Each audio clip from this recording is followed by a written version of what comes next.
नमस्कार, आप देख रहे हैं स्वदेश न्यूज। मैं हूं आपके साथ अंशुल शर्मा। कोरोना संक्रमण से निपटने में उत्तर प्रदेश के योगी सरकार ग्राउंड जीरो पर काम कर रही है। सीएम योगी आदित्यनाथ खुद मैदान में है, चाहे बात कोविड सेंटर के निरीक्षण की हो या फिर जिलों में टीकाकरण अभियान को लेकर व्यवस्था की। वो लगातार जिलों के दौरे पर हैं। आज भी सीएम योगी ने लखनऊ के टीकाकरण की व्यवस्थाएं जानी और लोगों से चर्चा की। आपको बता दें कि कोविड मैनेजमेंट को लेकर उत्तर प्रदेश सरकार की चारों तरफ सराहना हो रही है। कोरोना से निपटने के मैनेजमेंट को लेकर योगी सरकार के काम की तारीफ डब्ल्यूएचओ और नीति आयोग ने भी की है, लेकिन कुछ मामलों में इलाहाबाद हाई कोर्ट ने सवाल खड़े कर दिए हैं कि गांव में सब राम भरोसे चल रहा है। वहीं कोरोना प्रबंधन पर हाई कोर्ट का एक बड़ा आदेश देते हुए 12 जिलों के जजों के नोडल नियुक्त किए गए हैं और हाई कोर्ट ने 12 जिलों के जजों से सीधी रिपोर्ट भी मांगी है। तो वहीं दूसरी ओर यूपी के पूर्व सीएम अखिलेश यादव ने ट्वीट कर सरकार को निशाने पर भी लिया। अब सवाल यही है कि कोरोना पर काबू पाने वाली सरकार की कोशिशों पर सवाल क्यों? सरकार की कोशिशों पर जो सवाल खड़े किए जा रहे हैं वो कितने जायज हैं? इसी मुद्दे को लेकर करेंगे चर्चा आज हमारे इस कार्यक्रम में।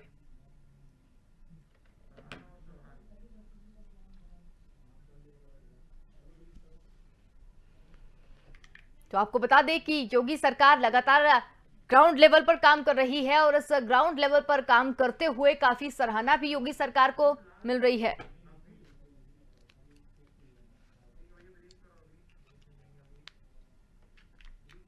तो आपको बता दें कि योगी सरकार लगातार ग्राउंड जीरो पर काम कर रही है और लगातार योगी खुद जाकर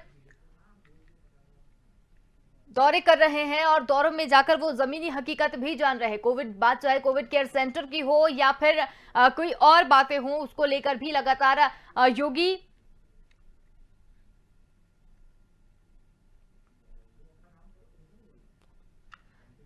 तो लगातार जो योगी सरकार है वो ग्राउंड जीरो पर काम कर रही है। लगातार वो कोविड केयर सेंटर के निरीक्षण के लिए वहां पर है और उसके साथ ही कई तरह की जो समस्याएं सामने आ रही हैं उसको भी वहां पर उसके निर्देशन देकर उसको खत्म करने की यहां पर कोशिश की जा रही है। और ये जो आज का हमारा कार्यक्रम है सराहना पर सवाल, वो इसीलिए है क्योंकि डब्ल्यूएचओ और नीति आयोग भी जब योगी सरकार के मॉडल के काम करने की तारीफ कर चुकी है तो उसके बाद जो इलाहाबाद हाईकोर्ट है उसने फिर सवाल यहां पर खड़े किए हैं। और सवाल ये है कि गांव जो यूपी के जो गांव हैं वहां गांव में जो व्यवस्थाएं हैं वो राम भरोसे वहां पर चल रही है और इसको लेकर सवाल यहां पर खड़े किए गए हैं।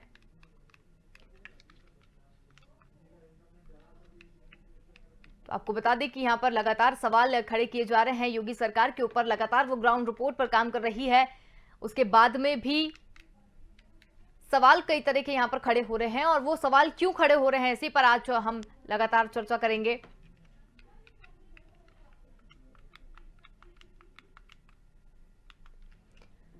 तो आपको बता दें कि उत्तर प्रदेश के सीएम योगी आदित्यनाथ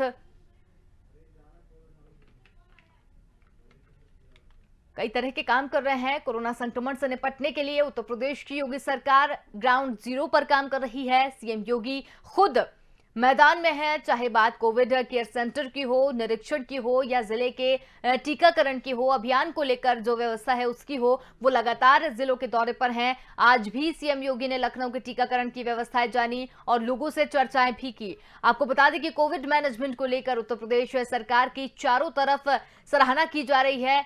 कोरोना से निपटने के मैनेजमेंट को लेकर योगी सरकार के काम की तारीफ डब्ल्यूएचओ और नीति आयोग ने भी की है, लेकिन कुछ मामलों में इलाहाबाद हाईकोर्ट ने सवाल खड़े किए हैं कि गांव में सब कुछ राम भरोसे चल रहा है। वहीं कोरोना प्रबंधन पर हाईकोर्ट का एक बड़ा आदेश देते हुए 12 जिलों के जजों को नोडल नियुक्त किया गया है। जो हाईकोर्ट ने 12 जिलों के जजों से सीधी रिपोर्ट मांगी है। तो सवाल साफ तौर पर यही है कि जिस तरीके से काम वहां पर किया जा रहा है, जिस मॉडल पर काम किया जा रहा है, जिस तरीके से व्यवस्थाएं वहां पर देखी जा रही हैं, उसके बीच में जो सवाल यहां पर खड़े किए गए हैं हाईकोर्ट ने, वो क्यों किए हैं? क्यों उनको ऐसा लग रहा है कि गांव में जिस तरीके की व्यवस्था है वो राम भरोसे चल रही है? क्योंकि अगर बात करें सीएम योगी ने लखनऊ में टीकाकरण की भी आज व्यवस्थाएं जानी और कल भी उन्होंने कई जिलों के एक साथ दौरे किए थे, लोगों से उन्होंने चर्चा की। आपको बता दें कि कोविड मैनेजमेंट को लेकर उत्तर प्रदेश की सरकार की जो तारीफ है, जो सराहना है, वो लगातार की जा रही है। कोरोना से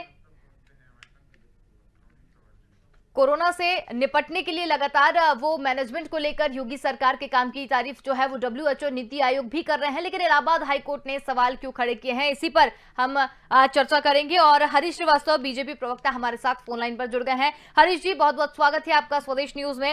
मैं आपसे यही जानना चाहूंगी कि जिस तरीके से दौरे यहाँ पर किए जा रहे हैं, पूरी व्यवस्थाओं को देखा जा रहा है, उसके बाद में भी इलाहाबाद हाईकोर्ट ने जो सवाल खड़े किए हैं वो क्यों किए हैं? क्यों लगा इलाहाबाद हाईकोर्ट को कि गांव में जो व्यवस्था है वो राम भरोसे चल रही है? देखिए, माननीय उच्च न्यायालय के आदेश पे मैं कोई टिप्पणी नहीं करूंगा, लेकिन मैं ये जरूर अनुरोध करूंगा कि बीमारी या उससे जो उसके प्रभाव दुष्प्रभाव हैं वो जब बढ़ते हैं तो भी सबके सामने आते हैं, और जब घटते हैं उस पर नियंत्रण होता है तब भी सबके सामने होते हैं। आप देखिए कि उत्तर प्रदेश के सम्मानित मुख्यमंत्री आदरणीय योगी आदित्यनाथ जी के नेतृत्व और मार्गदर्शन में जो काम हो रहा है जी, उसी का नतीजा है कि जो संक्रमण 30 अप्रैल को 3,10,000 था संक्रमित लोगों की संख्या उत्तर प्रदेश में, वो आज घट करके 1.5 लाख से भी नीचे है और रिकवरी दर 90% है। अब कहीं भी पूरे प्रदेश में ऑक्सीजन या दवा की कोई कमी नहीं है, और जो पर डे का जो अगर 24 अप्रैल को देखिए तो जहां 38,000 संक्रमित की संख्या आई थी, आज वो 10,000 से भी नीचे है। तो ये जो लगातार सरकार के कार्य हैं और जो प्रयास है उसी का नतीजा है। और जब संक्रमण ज्यादा था, जब अस्पताल में भर्ती होने में लोगों को दिक्कत आ रही थी, जब ऑक्सीजन की कमी थी, तो ये भी बात सरफेस आ रही थी। और आज जब इस पे एक प्रभावी नियंत्रण की तरफ उत्तर प्रदेश की सरकार बढ़ रही है, तो भी सबके सामने है कि अब कहीं अस्पताल में भर्ती को लेके आपाधापी नहीं है, कहीं ऑक्सीजन और दवा को लेकर के हो हल्ला नहीं है। और ये बात सही है कि ये पैंडेमिक है, और मैं ये नहीं कहता कि पूरे प्रदेश में पैंडेमिक पूरी तरह से समाप्त हो गया है, लेकिन ये अवश्य है कि जो सरकार काम कर रही है वह अपने आप में निरंतर माननीय मुख्यमंत्री जी इधर कई दिनों से जिले जिले जा रहे हैं, और हर जिले में गांव में भी जाते हैं, ताकि वो खुद फिजिकली इन चीजों को देख सकें। और जो सर्विलांस टीमें जो लगी हैं, लगभग 60,000 से ज्यादा सर्विलांस टीमें लगी हैं, जो गांव-गांव जाकर के और सर्वे कर रही हैं कि अगर किसी में इस तरह के लक्षण पाए गए तो उनको देख रही हैं और उनकी जांच हो रही है। मैं पिछले दिनों के आज आए जान डेट का तो मुझे डाटा उपलब्ध नहीं है, लेकिन मैं 8 अप्रैल का डाटा मुझे याद है जी। उस दिन 48 लाख परिवारों में सर्विलांस टीमें गई थी, और जिसमें जो संक्रमित मिले थे, लक्षण तो मुझे लगता है कि ज्यादा लोगों में मिले थे, लेकिन जब उनकी जांच हुई तो उसमें कुल 210 लोग संक्रमित पाए गए थे। तो इस तरह से सरकार का जो काम है वो लगातार सरकार हर नागरिक की सुरक्षा सरकार की जिम्मेदारी है, संवैधानिक रूप से भी, नैतिक रूप से भी। और उत्तर प्रदेश के मुखिया बहुत ही संवेदनशील व्यक्ति हैं, इसीलिए इस कोरोना महामारी संकट में भी वो गांव-गांव स्वतः भ्रमण कर रहे हैं, जबकि बीच में वो खुद भी कोरोना से संक्रमित हो गए थे जी। तब भी वो काम कर रहे थे, और जैसे ही उनकी रिपोर्ट निगेटिव आई, वो लगातार वो जिलों का उन्होंने दौरा शुरू कर दिया। तो आज विपक्ष कुछ भी कहता हो, आरोप लगाता हो, लेकिन अब ये सर्वविदित है कि जो ये दूसरी लहर कोरोना की है, इसका जो एक टाइम पे अप्रैल के लास्ट वीक में जिस तरह से एकदम सुनामी की तरह से इसका संक्रमण बढ़ा था, वो उसी तेजी के साथ यहाँ संक्रमण की संख्या घटी है, और लोग बड़ी संख्या में, कल ही 9,000 समथिंग, कल का अगर फिगर में बताऊं तो कल 9,000 समथिंग लोग संक्रमित पाए गए थे पूरे उत्तर प्रदेश में, और 24,000 लोग डिस्चार्ज हुए थे। ठीक है। तो ये अपने आप में बड़ी उपलब्धि है, और माननीय न्यायालय ने जो कहा है, न्यायालय का हम सब सम्मान करते हैं, और सरकार उन सारे जिन चीजों पे चिंता न्यायालय ने व्यक्त की है उस पे लगातार काम भी कर रही है। बिल्कुल। ओंकार नाथ सिंह जी हमारे साथ भी यहाँ पर जुड़ गए हैं, जो कि कांग्रेस प्रवक्ता हैं। ओंकार जी, आपका बहुत बहुत स्वागत है आपका स्वदेश न्यूज में। सवाल आपसे भी यही है कि जिस तरीके से यूपी सरकार की सराहना WHO नीति आयोग ने भी की है, और सवाल यहाँ पर हाईकोर्ट ने वापस खड़ा कर दिया है।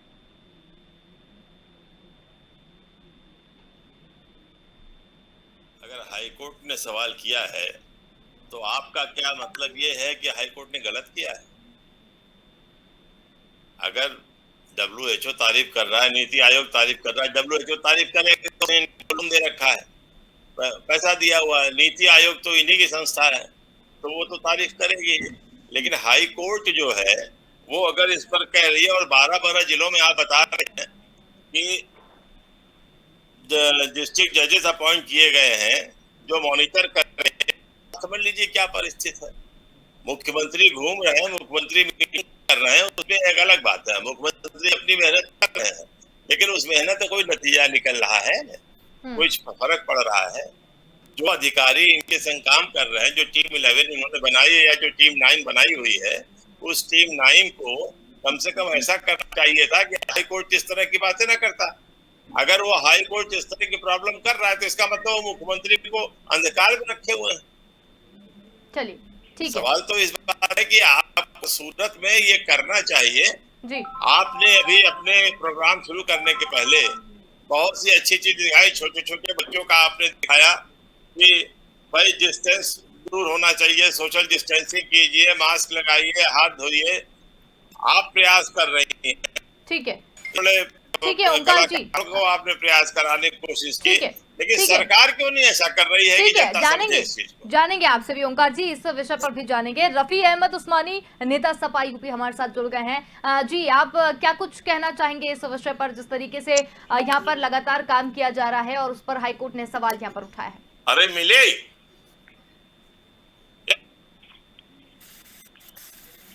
ये जो सवाल उठाए हैं वो बिल्कुल सही है।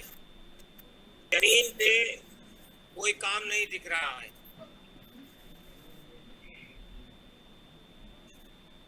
जब 2019 में कोरोना था और 2020 में उसकी महामारी से उत्तर प्रदेश इंडिया पूरा जो उससे परेशान हुआ, उसके बाद ये जो विशेषज्ञों ने कहा दूसरी लहर आई, तो उसके लिए क्या व्यवस्था है?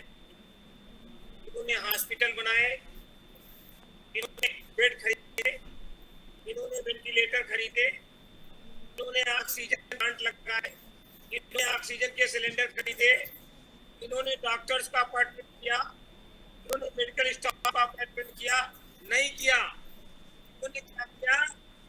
एक सरदार पटेल की बहुत बड़ी मूर्ति लगा दी, एक हनुमान जी की मूर्ति लगा दी, घंटी बजा दी, बत्ती जला दी, लाइट जला दी, मोबाइल जला दिया।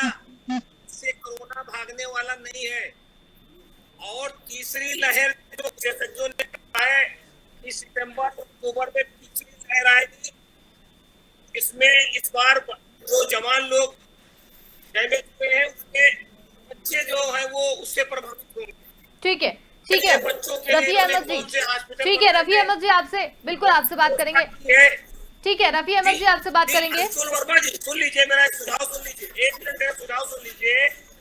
क्या जो ट्रामा सेंटर हम लोगों ने लखीमपुर सीतापुर अपनी सरकार में बनाए थे 200 बेड के, वो तो अभी तक ये चालू नहीं कर पाए हैं। ये मैं क्या बताऊं? अगर हाई कोर्ट ने फटकार लगाई है तो बिल्कुल सही फटकार लगाई है, और हाई कोर्ट और सुप्रीम कोर्ट के गाइडलाइंस का इनको पालन करना पड़ेगा। अगर ये उसका पालन नहीं करेंगे तो ये हिंदुस्तान को, उत्तर प्रदेश को कोरोना से नहीं बचा पाएंगे। चलिए ठीक है, हरीश श्रीवास्तव जी, आपकी तरफ मैं रुक करना चाहूंगी। जिस तरीके से बात ओंकार नाथ सिंह जी से की, रफी अहमद जी से करी, वो साफ तौर पर आपकी सरकार को घेरते हुए नजर आ रहे हैं। आप क्या कहेंगे, अपने बचाव में क्या कहना चाहेंगे? देखिए, उनकी आवाज तो दोनों, ना सिंह साहब की आवाज मेरे तक आई, ना रफी साहब की आवाज मेरे तक आई। लेकिन जो उन्होंने सवाल खड़े किए हों, अगर आप सवाल बताएं तो मैं उसका जवाब देता हूं। और अन्यथा तो देखिए विपक्ष की सबसे बड़ी, आज आप देखिए कि कांग्रेस पार्टी इस कोरोना में सरकार को बदनाम करने के लिए टूल किट का प्रयोग कर रही, किस किस तरह के षड्यंत्र। वो तो अवसर राजनीति का कांग्रेस पार्टी खोजती है, कोई ऐसा अवसर नहीं छोड़ना चाहती कि जिसमें उसको देश की परवाह नहीं, लोगों की परवाह नहीं, केवल कांग्रेस को अपनी राजनीति की परवाह है और राजनीतिक रोटी सेकने की परवाह है। और आप देख लीजिए कि लगातार वो चाहे बॉर्डर के इशू रहे हों, चाहे चाइना का कन्फ्रंटेशन रहा हो, कांग्रेस की लीडरशिप हमेशा नकारात्मक उसका रवैया रहा देश के प्रति। तो मैं तो केवल इतना कहूंगा कि विपक्षी दल के जो हमारे मित्र हैं, विपक्षी दल जो हैं, उनको भगवान सद्बुद्धि दे कि ये कोरोना महामारी है, एक बड़ा संकट है और देश की पूरे देश और पूरी दुनिया इससे प्रभावित है। तो यदि एज नेशन हम इस सबका ये जो बिकरिंग है इसको छोड़ करके और आरोप प्रत्यारोप छोड़ करके अगर हम इसको कैसे कंटेन किया जा सके और कैसे हम इस पे नियंत्रण पाएं, अगर हम इस पे काम करें तो मुझे लगता है ज्यादा बेहतर होगा। मैं आपको एक बात और कहना चाहता हूं कि WHO ने तो उत्तर प्रदेश सरकार द्वारा जो काम है उसको लेकर के WHO के लोग 10,000 गांव में उत्तर प्रदेश के गए थे। उसके बाद उन्होंने कहा था कि योगी सरकार इस पे बहुत अच्छा काम कर रही है। और अभी 2-3 दिन पहले महाराष्ट्र हाईकोर्ट ने भी योगी सरकार के का जो प्रबंधन है कोविड को लेकर के, उसको लेकर के महाराष्ट्र हाईकोर्ट ने उत्तर प्रदेश सरकार की बहुत प्रशंसा की थी। और मैं आदरणीय ओंकार जी से एक वो वरिष्ठ व्यक्ति हैं, मेरे मित्रवत भी हैं, तो मैं उनसे एक आग्रह जरूर करूंगा कि कांग्रेस भी रूल्ड स्टेटें हैं, पंजाब है, छत्तीसगढ़ है, राजस्थान है और महाराष्ट्र में उनकी मिलीजुली सरकार है, जरा वहां भी अपनी निगाहें डाल लेते। योगी सरकार को तो आप चाहे विपक्ष में है तो चाहे जो मन चाहे सो कर लीजिए, लेकिन जरा अपने भी दामन में आप लोग झांकिए। और जो समाजवादी पार्टी का जहां तक सवाल है, समाजवादी पार्टी के लीडर थे, उनके राष्ट्रीय अध्यक्ष थे, जिन्होंने वैक्सीन को लेकर के कितना भ्रम पैदा किया। जैसे उनके जो वरिष्ठ सबसे मंत्रिमंडल में उनके सबसे वरिष्ठ सहयोगी थे, उन्होंने उसको वैक्सीन लगाने से मना कर दिया था।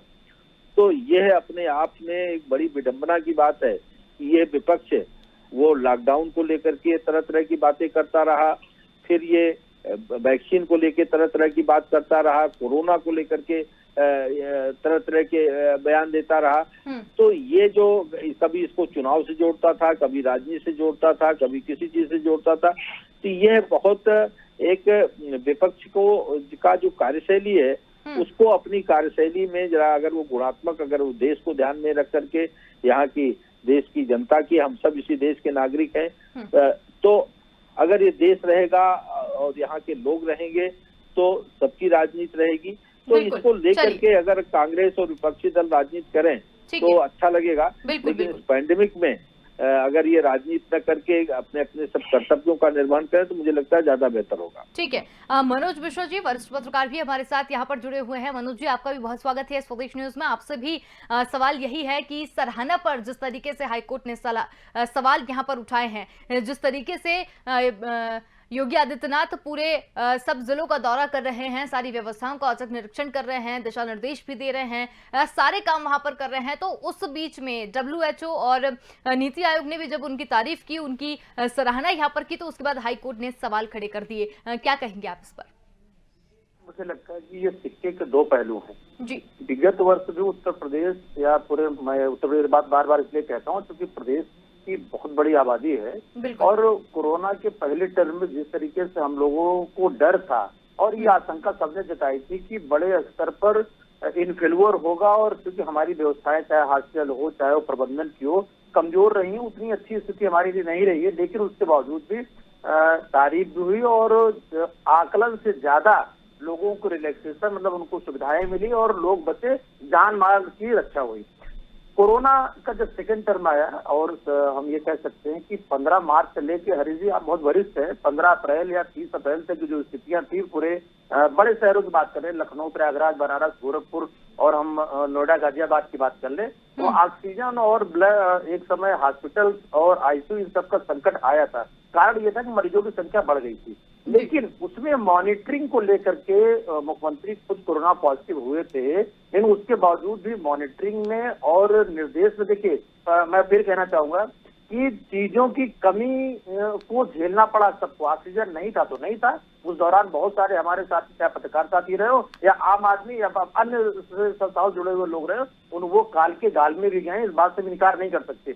लेकिन उन चीजों को प्रयास करके बेहतर, जैसे मंडल स्तर पर समीक्षा, चाहे प्रयागराज की हो, बनारस की हो, अभी पश्चिमी उत्तर प्रदेश में लगातार मुख्यमंत्री मेरठ और सहारनपुर से जुड़ करके और डे वाइज तो उनकी कार्यशैली पर, उनके लगातार रिपोर्टिंग पर, लेकिन समस्या हरीश जी बार बार एक जगह आती रही है कि बढ़ी हुई संख्या में हमारे पास प्रबंधन या कह सकते हैं प्रबंधन से ज्यादा हमारे पास उतने इंस्ट्रूमेंट्स नहीं थे कि हम लोगों को दे सके। बेड से, आईसीयू से ऑक्सीजन की कमी थी, जिसकी वजह से मुझे लगता है 15 से 20 दिन हमसे आपसे जुड़े हुए लोग भी सफर रहे हैं, लेकिन स्थितियां अभी अनुकूल होती जा रही हैं। हम लोग उस पर पुनः स्थिति में जब पहली रेंज आई थी उस स्थिति में दूसरी रेंज को भी हम कंट्रोल करने में, और अगर प्रदेश के स्तर पर तारीफ की बात होती, काम की बात होती, तो बीइंग प्रदेश में रहने में हमको खुश होना चाहिए। लेकिन हम ये नहीं बोल सकते कि पिछला एक महीना हम लोगों का वाकई में बहुत ही परेशानी भरा बीता है